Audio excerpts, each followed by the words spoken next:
ஜோதிட நேரம் நிகழ்ச்சியில் இன்றைய சிறப்பு விருந்தினராக பிரசன்ன ஜோதிடர் திரு என்.ஜி. குமரன் ஐயா அவருங்க வந்திருக்காங்க. வணக்கம் சார். சார், எல்லாரும் சொல்றாங்க நீசபங்க ராஜயோகம் மாபெரும் வெற்றியை தரும்ன்றது, அது உண்மையாங்க சார்? அதாவது நீசபங்க ராஜயோகம்னாக்க எல்லாரும் செய்யுமானாக்க அந்த நீசன் இருந்த இடம் அது எந்த அளவுக்கு நீசமா இருக்கிறத பொறுத்து அது மாறும். அப்ப கிட்டத்தட்ட 7 கிரகங்களுக்கு நீச பவரும் உச்ச பவரும் இருக்கு. அந்த நீசபங்க ராஜயோகம்னா என்ன, நான் ஃபர்ஸ்ட் சொல்லிடுறேன். நீசபங்க ராஜயோகம்னா ஒரு கிரகம் நீசமா இருந்து அந்த இருந்த வீட்டுக்குடைய கிரகம் ஆட்சி பெற்றிருந்தால், உச்சம் பெற்றிருந்தால் நீசபங்க ராஜயோகம் பெற்றிருக்குன்னு அர்த்தம். சார், இப்ப செவ்வாய் நீசம் பெற்றிருந்தாலும் அதுக்கு என்ன மாதிரி பலன் சார்? செவ்வாய் நீசம் வச்சுங்களேன், கடக ராசியில் செவ்வாய் நீசம் பெறுவார். கடக ராசியில் செவ்வாய் நீசம் பெறுவார். அப்ப கடக ராசிக்குரிய சந்திரன் கடகத்தில் ஆட்சி பெற்றாலோ அல்லது சந்திரனுக்கு உச்ச வீடு என்ன ரிஷப ராசி, ரிஷபத்தில் உச்சம் பெற்றாலோ, அதாவது செவ்வாய் இருக்கும் கடகராசியில் இருக்கும் பட்சத்தில் சந்திரன் கடகத்தில் இருந்தாலும் சந்திரன் ரிஷபத்தில் உச்சம் பெற்றாலும் நீசபங்க ராஜயோகம். அப்ப நீசபங்க ராஜயோகம்னா இந்த சந்திரன் செவ்வாய் எப்படி இருக்கும்னா, இந்த சந்திரன் செவ்வாய் காம்பினேஷன் பாத்தீங்கன்னா அவர் அந்த நபர் சிவில் சம்பந்தமான ஒர்க், அதாவது கட்டட வேலை சம்பந்தப்பட்டது, கட்டட வேலைக்கு வேண்டப்பட்ட உதிரி பாகங்கள் விற்பது வாங்குவது, இல்லைனாக்கா கட்டடம் கட்டுவது தொடர்பானது, அல்லது ப்ரொமோட்டர், சிவில் இன்ஜினியர், பெரிய பெரிய பில்டிங் கட்டுறது, அபார்ட்மெண்ட்ஸ் கட்டுறது, இது பூராமே அந்த சந்திரன் செவ்வாய் காம்பினேஷன் வரும். இன்னொன்னு என்னன்னாக்க மருத்துவத்துறை சம்பந்தப்பட்டது. எல்லாரும் சொல்லுவாங்க சூரியன் செவ்வாய் தானே, ஆனா இதுவும் மருத்துவத்துறைக்கு சம்பந்தப்பட்டது. மருத்துவத்துறை சம்பந்தப்பட்ட துறையில அவங்க மிக நிச்சயமா டாக்டராவோ, அவங்களோட சக்திக்கு தகுந்த மாதிரி ஒரு பார்மசிஸ்டாவோ அல்லது ஒரு நர்சிங்ல ஒர்க் பண்ற மாதிரியோ நிச்சயமா இருப்பாங்க. அப்ப இந்த சந்திரன் செவ்வாய் சேரும் போது பாத்தீங்கன்னா சிலருக்கு மீடியாவும் கொடுக்கும், மீடியா துறைக்கும் கொடுக்கும் சந்திரன் செவ்வாய். ஏன்னா சந்திரன் ஒளி கிரகம் இல்லையா, செவ்வாய் நெருப்பு கிரகமா இருந்தா கூட அது செவ்வாய் நீசமாக இருக்கிறதுனால ஒரு ஒளிரும் தன்மையில சந்திரன் மட்டும் பவர் வாங்கிட்டு செய்வோம். அப்ப திரைப்படம் சம்பந்தப்பட்ட துறையிலையும் மிகப்பெரிய ஆள வருவாங்க. எனக்கு தெரிஞ்சு இவர் சாரு விஜய் சார், நடிகர் விஜய் சார் கூட சந்திரன் கடகராசில இருந்து செவ்வாய் நீசமா இருப்பாரு. அவருக்கு திரையில நம்பர் 1 இருக்கிறாரு. அப்ப அந்த சந்திரன் செவ்வாய் காம்பினேஷன் பாத்தீங்கன்னாக்க நிச்சயமா நான் சொன்னது 3 துறைகள்ல நிச்சயம் ஜொலிப்பாங்க. அந்த சந்திரனுக்கு அந்த பவர், சந்திரன் ஆட்சி பெறும்போது அவங்க தாயினால் சந்தோஷம் கிடைக்கும். இவரால் தாய் நல்லது, இவரால் தாய்க்கு நல்லது, இவர் அடையக்கூடிய இன்பங்கள் சந்தோஷம் இல்லாம தாய் ஒரு பழமொழி சொல்லுவாங்க இல்லையா, அதாவது ஈன்ற பொழுதின் பெரிதோக்கும் தன் மகனை சான்றோன் என கேட்ட தாய், அது இந்த மாதிரி அமைப்புல இருக்கும். இந்த மாதிரி அமைப்பு இருந்தா நிச்சயம் அந்த தாய் சந்தோஷப்படுவாங்க. இதெல்லாம் இந்த சந்திரன் செவ்வாய் காம்பினேஷன். சந்திரன் கடகத்தில் இருக்கிறதோ, செவ்வாய் கடகத்தில் இருக்கிறதோ, கடகத்தில் செவ்வாய் இருந்து செவ்வாய் உச்சம் பெறுவது ரிஷபத்தில் இருக்கிறதோ, நிச்சயமா இந்த 3 துறையில ஏதாவது துறையில ஜெயிச்சுட்டே இருப்பாங்க. சார், இப்ப புதன் நீசம் பெற்றிருந்தால் என்ன பலன் சார்? புதன் பாத்தீங்கன்னாக்க மீன ராசியில் புதன் நீசம் பெறுவார். அப்ப மீனராசிக்குரிய குரு மீனராசியில் ஆட்சி பெற்றிருந்தாலும் சரி, தனுசு ராசியில் ஆட்சி பெற்றிருந்தாலும் சரி, கடக ராசியில் உச்சம் பெற்றிருந்தாலும் சரி, நிச்சயமாக அந்த ஜாதகர் அந்த அவருடைய எழுத்துத்துறையில் அவர் கற்றுக்கொண்ட வித்தைகள், அது எந்த தொழில், எந்த வித்தையா இருக்கணும், என்ன தொழிலை கற்றுக்காரோ அதை பத்தி கவலை இல்லை, அந்த துறையில் நிச்சயமாக நல்ல நிலைமைக்கு வருவார். அந்த குரு திசையிலோ புதன் திசையிலோ மிக நல்ல நிலைக்கு வருவார். இன்னொரு விஷயம் என்னன்னாக்க புதன் நீசமா இருக்கும்போது ரேவதி 4ஆம் பாதம் வச்சுங்க, அவர் மிக மிக ஒரு உன்னதமான வேலை எந்த துறையில் இருக்கிறாரோ அந்த துறையில தனித்துவமா விளங்குவார்.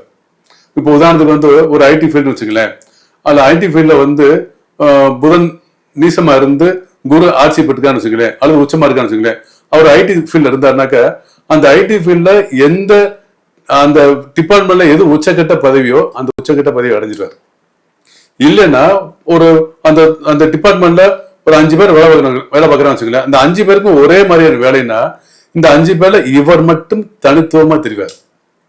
ஏன்னா இவருக்கு அந்த திறமை, அந்த புதனுடைய அம்சம் கரெக்டா வேலை செய்யும். ஏன்னா அது புதன் நீசமா இருந்தாலும் ரேவதி 4ஆம் பாதத்துல இருந்தா இன்னும் இந்த சிறப்பு அதிகமா கூடும்.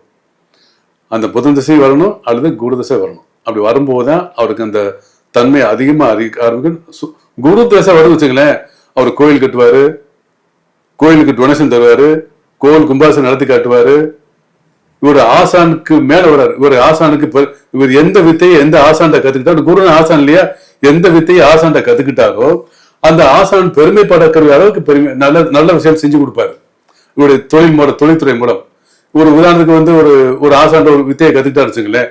ஒரு உதாரணத்துக்கு வந்து பாத்தீங்கன்னாக்கா நடிப்பு துறையை கத்துக்கிட்டாருன்னு வச்சுங்களேன். அந்த ஆசானை பெருமைப்படக்கூடிய அளவுக்கு மிக உன்னதமா வருவார். கோயில் சம்பந்தப்பட்ட விஷயங்களா அது மிக அந்த கோயில் கட்டி இந்த உலகமே மெச்சக்கூடிய அளவுக்கு ஒரு கோயிலை கட்டி பெரிய ஆள வருவார். அந்த அந்த குருவுக்கு உண்டான காரகம் தந்தை குருல இன்னொரு விஷயம் தந்தையும் வச்சுக்கலாம். அப்ப தந்தையும் பெருமைப்படக்கூடிய அளவுக்கு மிக உன்னதமான நிலைக்கு வருவார். அந்த புதன் நீசமாயி குரு ஆட்சி உச்சம் பெற்றால் நிச்சயமா இந்த நீசபங்க ராஜ்யம் வலிமையான உலக புகழ் கூட வாங்க நான் பார்த்துக்க ரொம்ப பேருக்கு. சிறப்பு சார். இப்ப குரு நீசம் பெற்றிருந்தால் என்ன பலன் சார்? அதாவது குரு வந்து நிச்சயமாக அவருக்கு நீச பவர் எங்கனாக்க மகர ராசியில் குரு நீசமாவார். மகர ராசியில் குரு நீசமாகி அந்த வீட்டுக்குரிய சனி மகரத்தில் இருந்தாலும் கும்பராசியில் இருந்தாலும் துலா ராசியில் உச்சம் பெற்றிருந்தாலும் நீசபங்க ராஜயோகம் பெற்று அர்த்தம் இந்த குரு. அப்ப இந்த குரு மகர ராசியில் இருக்கும்போது உதாரணத்துக்கு வந்து துலா ராசியில சனி இருக்கான்னு சொல்லுங்களேன். அப்ப குரு நீசமாகி சனி உச்சமாயிட்டார். இந்த குரு சனி காம்பினேஷனுக்கு பாத்தீங்களா, பொதுவாகவே பாத்தீங்கன்னாக்கா இந்த குரு சனி சேர்றது வந்து பாத்தீங்கன்னாக்கா ரொம்ப பேர் சேர்ந்து இருக்கிறதோ அல்லது வந்து குரு நீசமாகி சனி உச்சமா இருக்கிறதோ பாத்தீங்கன்னாக்கா அவருடைய வாழ்க்கையில பாத்தீங்கன்னாக்கா யாருமே செய்ய முடியாத ஒரு விஷயத்தை செய்வார். இப்போ உதாரணத்துக்கு வந்து ஸ்போர்ட்ஸ் வச்சுங்களேன், நம்பர் 1 இருப்பார்.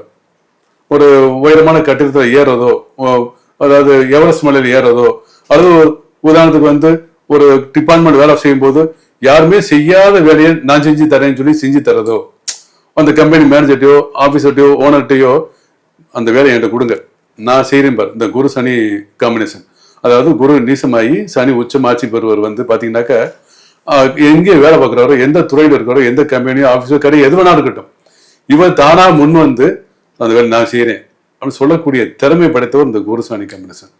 நீங்க வேணா யாரையும் பாருங்களேன், குரு சனி பாருங்களேன், எங்க இருந்தாலும் சரி, சேர்ந்து இருந்தாலும் சரி, இந்த மாதிரி குரு நீசமாகி சனி ஆட்சி உச்சம் பண்ணாலும் சரி, நிச்சயமாக ஒரு தனித்துவம் வாய்ந்தவர். எந்த வேலையும் இழுத்து போட்டு செய்யுது. ஒரு குடும்பத்துல பாத்தீங்கன்னாக்கா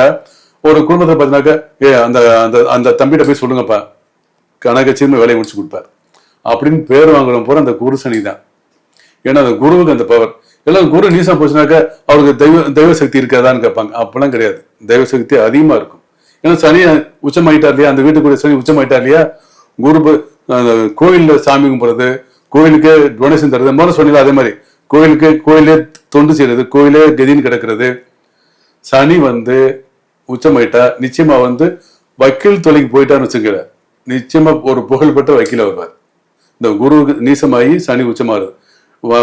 எனக்கு தெரிஞ்ச ஒரு அதிகமான ஒரு லாயர் இருக்காங்க. அவங்க பூரா இந்த மாதிரி குரு நீசம் சனி உச்சம் பூரா பாத்தீங்கன்னாக்கா சனி ஆட்சி பூரா பாத்தீங்கன்னாக்கா வக்கீல் அதிகமா பண்றாங்க.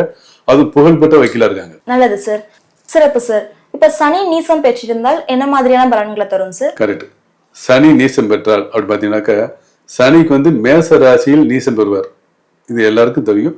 மேச ராசியில் நீசம் பெறுவார். அப்ப அந்த வீட்டுக்குரிய செவ்வாய் மேச ராசியில் ஆட்சி பெற்றாலும் சரி, விருச்சிகத்தில் ஆட்சி பெற்றாலும் சரி, மகர ராசியில் உச்சம் பெற்றாலும் சரி, அதாவது சனி இருக்கும் பட்சத்தில் மேசத்தில் இருக்கும் போது செவ்வாய் ஆட்சி உச்சம் பெற்றான்னு வச்சுங்களேன், நிச்சயமாக அந்த நபர் வந்து எனக்கு தெரிஞ்சு வக்கீல் துறையில் நிச்சயம் போல்வார்.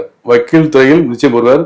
அதாவது ஒரு விஷயத்த வந்து பினான்ஸ் பண்றவங்க, அதாவது ஒரு பணத்தை கொடுத்து வசூல் பண்ணக்கூடிய திறமை இருக்கு பாத்தீங்களா, அது இவங்களுக்கு தான் தெரியும்.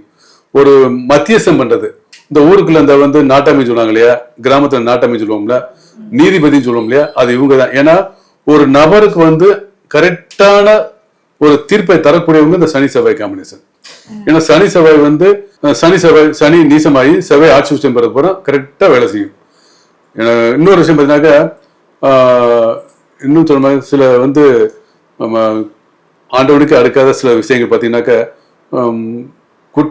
குற்றச்செயல் ஈடுபடுவதற்கு போற இந்த மாதிரி அமைப்பு இருக்கும். ஏன்னா மிரட்டி செய்யறது போதும் பார்த்தீங்கன்னா இந்த மாதிரி அமைப்பு அதிகமாக இருக்கும். நான் பார்த்த வகையில் ரொம்ப பேர் அந்த மாதிரி பிரிசன்லாம் போயிட்டு வந்தவங்க இந்த மாதிரி காம்படிஷன் அதிகமாக இருக்கு. அதே மாதிரி வக்கீலுக்கு மிரட்டி பணி வச்சு கட்ட பஞ்சை செய்யக்கூடிய லாயர்ஸ் இந்த மாதிரிலாம் பார்த்தீங்கன்னா இந்த மாதிரி அமைப்பு இருக்கு. எனக்கு தெரிஞ்சு ரொம்ப மிரட்டி சில விஷயங்களை செய்யக்கூடிய பாவம் இதான். இது வந்து குடும்பத்திலையும் பார்த்தீங்கன்னாக்கா சனி செவ்வாய் இந்த மாதிரி சனி செவ்வாய் காம்படிஷன் வரும்போது பார்த்தீங்கன்னாக்கா கணவன் மனைவி அதிகமாக துன்புறுத்துவது, அதே போல பெண் கணவனை அதிகமாக துன்புறுத்துவது பூரா இந்த மாதிரி காம்பினேஷன் வரும். இந்த மாதிரி சமயத்தில் பார்த்தீங்கன்னா அந்த பொருத்தம் பார்த்து செய்யும்போது மிக கவனமாக பொருத்தம் பார்க்கணும்.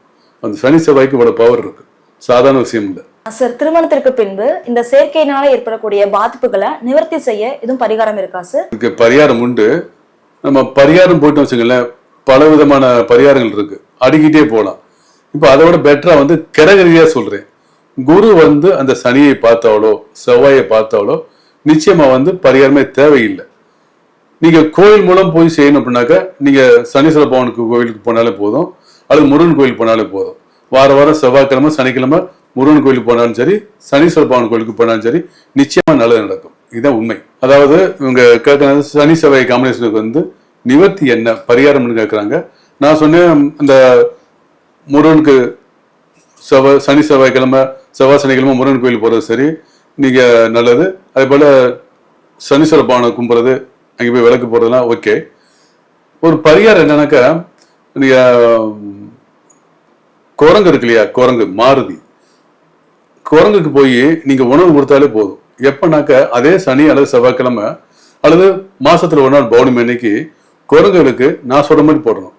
அத்திப்பழம் இருக்கு இல்லையா, அத்திப்பழம், அந்த அத்திப்பழத்தை எடுத்துட்டு ஒரு ஒரு 10 பீஸ் மட்டும் வாங்கி 12 பீஸ் கூட வச்சுக்கோங்க. அதை வச்சுக்கிட்டு அதுல அந்த அத்திப்பழத்தை போய் குரங்குகளுக்கு போட்டா போதும். நீங்க 10 பீஸ் கொடுத்தா போதுமான, உங்க சக்தி தகுந்த எவ்வளவு வாங்கிக்கிங்க. அந்த அத்திப்பழத்தை கொடுக்கும்போது வாழைப்பழம் பொறி இதை எல்லாத்தையும் குரங்க தூவி விட்டு போயிட்டீங்கன்னா, உணவு கொடுத்தீங்கன்னா நிச்சயமாக அந்த சனி செவ்வாயினால் இருக்கக்கூடிய அந்த பிரச்சனையிலேருந்து நீங்க வெளியே வருவீங்க. ஒருவேளை குடும்பத்துல திருமண விஷயமா இருந்தாலும் சரி, ஒரு சொத்துக்கள் விஷயத்துல பிரச்சனை இருந்தாலும் சரி, அது நிவர்த்தி நிச்சயமா கிடைக்கும். சொத்துக்கள் வந்து பார்த்தீங்கன்னா சொத்துக்கள் வாங்கிட்டு கடன் ஆயிருக்கும். சொத்துக்களை வந்து சொந்தக்காரங்க சித்தப்பேன் பெரியப்பேன் அத்தை வீட்டில் கையெழுத்து போடாமல் இருப்பாங்க, அந்த பிரச்சனையும் வெளியே வருவீங்க. பேங்க்ல கடன் வாங்கியிருப்பீங்க, அதில் மீண்டு வர்றதுக்கு வாய்ப்பு இருக்கு. ஏன்னா தனிப்பட்ட ஜாதகம் சொல்வது என்பது, சனி செவ்வாய் காம்பினேஷன் சொல்வது என்பது வேற. அப்ப இதெல்லாம் வந்து நிவர்த்தி ஆகிறதுக்கு ரொம்ப அதிகமான வாய்ப்பு இருக்கு. இதை செஞ்சு பாருங்க, நிச்சயமா. எனக்கு தெரிஞ்சு ரொம்ப பேர் வந்து அதில் நிவர்த்தி ஆயிருக்காங்க. சந்திரன் நீசம் பெற்றிருந்தால் என்ன மாதிரியான பலன்களை தரும் சார்? சந்திரனுக்கு வந்து பாத்தீங்கன்னாக்கா நீச வீடு பாத்தீங்கன்னாக்கா விருச்சிக ராசி, விருச்சிகத்தில் சந்திரன் நீசம் பெறுவார். பொதுவாக பாத்தீங்கன்னாக்கா சந்திரனுக்கு எல்லாம் சொல்லும்போது சந்திரனுக்கு நீச பவர் இல்லைன்னு சொல்லுவாங்க. இருந்தாலும் இந்த நீச வீட்டில் சந்திரன் இருந்தாலும், சந்திரன் இருந்து வீட்டுக்குரிய செவ்வாய் விருச்சிக ராசியில் ஆட்சி பெற்றாலும் சரி, மேச ராசியில் ஆட்சி பெற்றாலும் சரி, செவ்வாய் வந்து விருச்சிகத்தில் ஆட்சி பெற்றாலும் சரி, மேசத்தில் ஆட்சி பெற்றாலும் சரி, செவ்வாய் மகர ராசியில் உச்சம் பெற்றாலும் சரி, இது நீச பங்க ராஜ்யம் பெற்றதா அர்த்தம். அப்ப சந்திரன் நீசம் இருக்கு அப்படின்னாக்கா அவங்களுடைய குடும்பத்துல அவங்க தாயினால் சந்தோஷம் கிடைக்கும். தாயின் மூலம் அவருக்கு அன்பு பாசம் பணம் எல்லாமே அவருடைய இந்த மனிதனுடைய ஆயுள் முழுவதும் கிடைச்சிட்டே இருக்கும். ஏன்னா சந்திரன் நீசம்னாக்க தாயினால் எப்படி அன்பு கிடைக்குன்னு கேட்பாங்க. அப்படி இல்லை. சந்திரன் நீசம் பெற்று செவ்வாய் ஆட்சி உச்சம் பெற்றால் அந்த சந்திரன் நீச பவர் வேலை செய்யாது. நிச்சயமாக அந்த நபருக்கு வந்து முதல்ல சொன்ன சந்திரன் செவ்வாய் காம்பினேஷன் சொன்னேன் பாத்தீங்களா, அந்த அமைப்பு நல்லா இருக்கும். கவர்மெண்ட் ஜாப்ல வேலை வைப்பாங்க. அது ஸ்டேட் கவர்மெண்டா சென்ட்ரல் கவர்மெண்டா எதோ வந்து வேலை வைப்பாங்க. செவ்வாய் ஆட்சி உச்சம்னாக்க சொத்துக்கள் அதிகம் வாங்குவார்கள், சகோதரர்களை காப்பாற்றுவார்கள், அவளுக்கு வேண்டதை செஞ்சு கொடுப்பாங்க. உதாரணத்துக்கு வந்து அந்த வீட்டுல தாப்பனோ தாயாரோடைய சின்ன பிரச்சனை வந்தா கூட அவங்களால செய்ய முடியாத சூழ்நிலை இருந்தாலும் நிச்சயம் செய்வார்கள். சந்திரனை நல்லபடியாக காப்பாற்றுவார். சந்திரனை தாயை காப்பாற்றுவார், தந்தையை காப்பாற்றுவாரு, தந்தைக்கு வேண்டிய பற்றி செய்வார், தாய்க்கு வேண்டிய பற்றி செய்வாரு. உடன் பிறந்த சகோதர செயலுக்கு தாயும் தந்தையுமா இருந்த செஞ்சு கொடுப்பார். ஏன்னா அந்த செவ்வாய்னா சகோதரிக்காரன்ல சொத்துக்களை வாங்கி கொடுப்பாரு. இது சில பேர் பார்த்துருக்கிறேன். தாய் வந்து சொல்லுவாங்க, கூட பிறந்த தங்கச்சி கொஞ்சம் கஷ்டப்படுது செய்யறானாக்க சொத்துக்களே வாங்கி தர அளவுக்கு சம்பாதிப்பாங்க. அப்பெல்லாம் சம்பாதிப்பான்னு அர்த்தம். இவ்வளவு விஷயங்கள் அருமையா நடக்கும் அந்த சந்திரன் செவ்வாய் காம்பினேஷன்ல. முதல்ல சொல்லியிருக்கேன், மருத்துவத்துறை சம்பந்தப்பட்டது, அந்த கட்டட வேலை சம்பந்தப்பட்டது, கலைத்துறை சம்பந்தப்பட்டதுல நிச்சயம் ஜெயிப்பாங்க. நன்றி சார். வணக்கம், நன்றி.